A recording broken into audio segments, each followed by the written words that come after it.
Class 12-এর political সায়েন্সের 4th সেমিস্টারের একটা প্রশ্ন এবং তার উত্তর দিচ্ছি। এটা খুব ইম্পর্ট্যান্ট একটা টপিকের।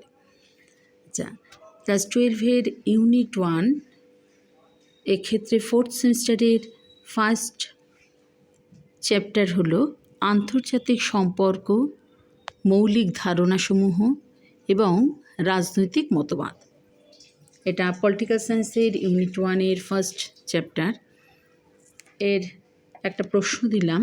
প্রশ্নটা হচ্ছে যে আন্তর্জাতিক সম্পর্ক বলতে কী বোঝো? 2/3 মার্কসের।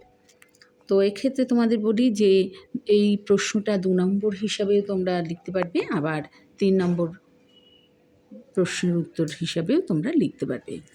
তো এই প্রশ্নটার উত্তর হিসাবে প্রথম বলি যে আন্তর্জাতিক সম্পর্ক বলতে কী বোঝো? তো তার উত্তরে যে আন্তর্জাতিক সম্পর্ক সমাজবিজ্ঞানের নবীনতম একটা শাখা। আধুনিক পৃথিবীতে কোনো রাষ্ট্রই আন্তর্জাতিক সমাজ থেকে বিচ্ছিন্ন হয়ে কখনোই থাকতে পারে না।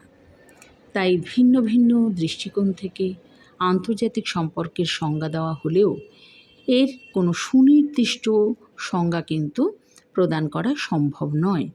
তাই বিভিন্ন তাত্ত্বিক আন্তর্জাতিক সম্পর্ক বিষয়ে বিভিন্ন সংজ্ঞা দিয়েছেন। তো এই সংজ্ঞা হিসেবে প্রথম যে সংজ্ঞাটা সেটা হলো কে.জে. হলস্টি। ক্ষেত্রে হচ্ছে হলস্টি হবে, কে.জে. হলস্টি। তার মতে আন্তর্জাতিক সম্পর্ক হলো মূলত ধারাবাহিক প্রক্রিয়া অনুযায়ী রাষ্ট্রগুলির পারস্পরিক সম্পর্কের পর্যালোচনা করা। তারপরে হলো পামার ও পার্কিন্সের মতে আন্তর্জাতিক সম্পর্ক বিশ্ব সমাজের সকল মানুষ ও গোষ্ঠীর সকল সম্পর্ক, জীবন, ক্রিয়াকলাপ ও চিন্তার প্রকৃতির নিয়ন্ত্রণকারী শক্তি, চাপ এবং প্রক্রিয়া নিয়ে আলোচনা করে। এইভাবে কিন্তু তোমরা পরপর করে লিখে দেবে। তাই এছাড়াও আছে নিকোলাস পাইকম্যান, তারপর আছে প্যাডেলফোর্ড এবং জি.এ. লিঙ্কনের মত আছে।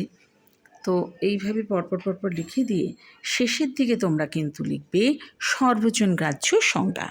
এই সর্বজন গ্রাহ্য সংজ্ঞা হিসেবে যে আন্তর্জাতিক সম্পর্ক হচ্ছে এমন এক শাস্ত্রকে বোঝায় যে বিভিন্ন রাষ্ট্রের মধ্যে গড়ে ওঠা রাজনৈতিক, অর্থনৈতিক, সামরিক, কূটনৈতিক, আইনগত, সাংস্কৃতিক ইত্যাদি সকল প্রকার সরকারি ও বেসরকারি সম্পর্ক নিয়ে আলোচনা করে।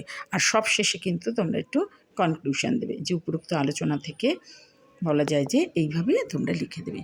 তো আজকের এই আলোচনা হলো আন্তর্জাতিক সম্পর্ক, মৌলিক ধারণাসমূহ এবং রাজনৈতিক মতবাদের এই যে ইউনিটের ফার্স্ট কোশ্চেন হচ্ছে আন্তর্জাতিক সম্পর্ক বলতে কী বোঝো? এটা ক্লাস 12-এর 4th সেমিস্টারের ফার্স্ট চ্যাপ্টারের প্রশ্ন এবং উত্তর।